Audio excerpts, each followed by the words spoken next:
you really got into some precision cognitive enhancement stuff. But is this like a brain problem that was the fix to your burnout? Was it an adrenal problem?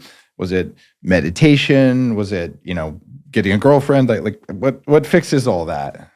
I haven't really talked about this too much publicly, but I bought a one-way ticket to Thailand. Yeah. A Michelin 3-star restaurant is a brutal environment. There were people who I was close with that committed suicide. I've heard it's just really high intensity. I was so done with life. My plan was to become a monk. That's one of the reasons I was just gonna go. I shaved my head once. I got it. And so I ended up in Thailand and I started dealing with severe depression. I just couldn't, because this was the dream that I worked for so long, and it was gone. And I didn't know what to do with my life.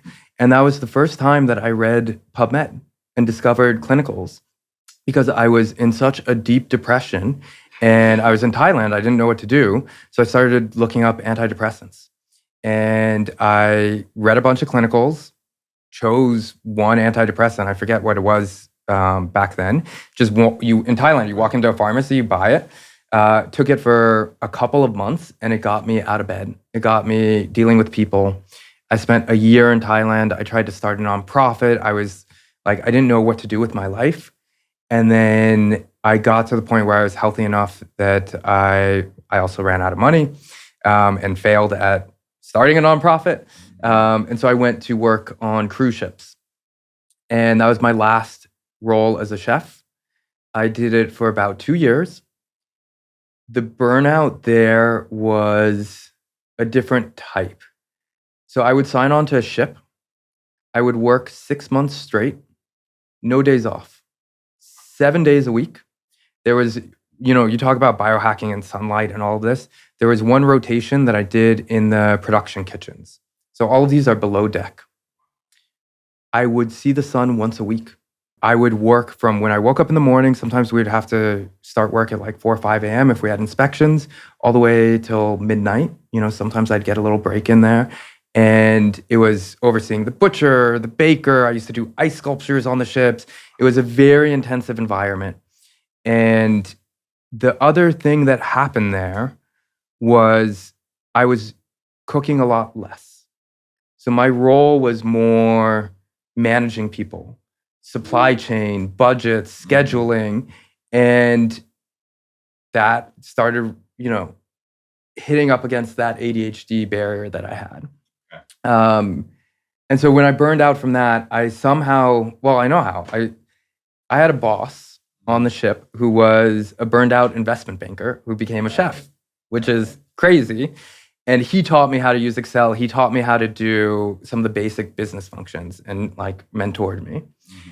And he told me one day, if you come this far without an education, at that point, I was a high school dropout, never took the SATs, never went to college. He said, imagine what you could do with an education. So I got it into my head that I wanted to go back to school and I wanted to get an MBA, which was pretty crazy considering where I was, I did the same thing. I decided when I was 29, I wanted an MBA. Yep. I was 28 at the time. And so I got a GMAT study guide and I started studying. It felt like I was back in high school. I would read the page 5 times. I couldn't internalize the information. I never had any high-level math. Mm-hmm. It was a completely foreign concept to me to study like this. And that's when I went back to PubMed and started looking for nootropics and different ways that I could improve my focus. Oh, so instead of being just kind of helpless, you decided to control your own biology. Who would have thought? How dare you? That was such a huge thing for me. And it was, I discovered Reddit, all the different nootropics forums back then. There was very little. So this was 2013. Yeah, I just started the blog at the end of 2011. And I was actively saying, guys, nootropics are real. But I'd been mentored by the guy who ran Smart Drug News, which was a print newsletter in the 80s, named Steve Folks, who was an advisor to the anti-aging nonprofit that I ran. And so he'd sit down and tell me these things. And it was funny. I'd ordered them from Europe and spent a huge amount of money. I was like, oh my God, I got my brain back. And I feel like they saved my career. And I would have failed out of Wharton, absolutely, if I wasn't on nootropics, because That's not what my brain does. And I like to think I'm smart, but if you want to feel really dumb, if you have a brain that's smart in one way, just do the standard education system. Like you'll feel like an idiot overnight. So I don't do standard education anymore, but I like to think I'm reasonably successful. There's this standard path, and if you don't fit into, like my sister's a perfect example, and there's nothing against her. She like is able to succeed in that environment and do incredibly well. Is she really happy? Does she love it? Or did she just, like some people can make themselves do that better. I'm not sure that's healthy for anyone because there's just better ways of learning. It's more work to teach someone in a way that's customized. Just like nootropics, you can't say everyone needs X amount of this vitamin or everyone needs X amount of running or X amount of sleep. It's all customized, including learning. And when they try to cram everyone into, you will have 6 ounces of skim milk and 1 scoop of military grade peanut butter and 7 pounds of wheat and 2 scoops of soy, and that will be your meal. Oh, and a cricket for dessert. I'm like, how about you go fuck yourself? Because it doesn't work for almost anyone except for that one person who's at the middle of average, and even they probably don't want to eat crickets. So you have to be like, well, what works for you with your brain, with your electrical signaling, with your neurochemical signaling, and your learning style, right? And you're probably familiar with Jim Quick, right? Yep. Dear friend, same thing, he had a brain injury. He's great, yeah. Right? And he's been on the show a bunch of times.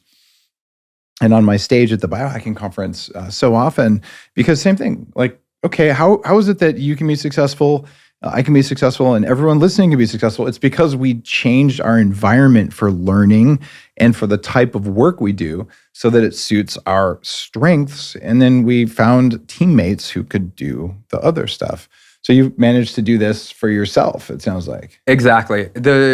My story is almost exactly like yours in that, I bought a bunch of stuff from Europe, from Mexico, from anywhere I could find nootropics, and I methodically tested different ingredients. Yeah. Most of them did nothing. I used to be, and this was, again, back in the 2013, I would go into a coffee shop to study. And I would take out a milligram scale, and I would be weighing white powders, and everybody's like looking at me like, what the fuck is this guy doing? And then I'd put it under my tongue, or I'd take it, and while most of the nootropics did nothing, I just kept going. I was desperate. More than anything, I needed to pass the GMAT. Mm-hmm. And when I went in to take the GMAT, I ended up scoring in the 99th percentile. Surprised the hell out of me. I wasn't even shooting that high. Mm-hmm. And it was almost, I knew that I was intelligent, but I didn't think that I could function at that level.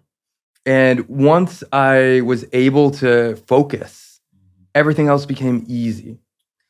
And that score changed my life. You're listening to The Human Upgrade with Dave Asprey.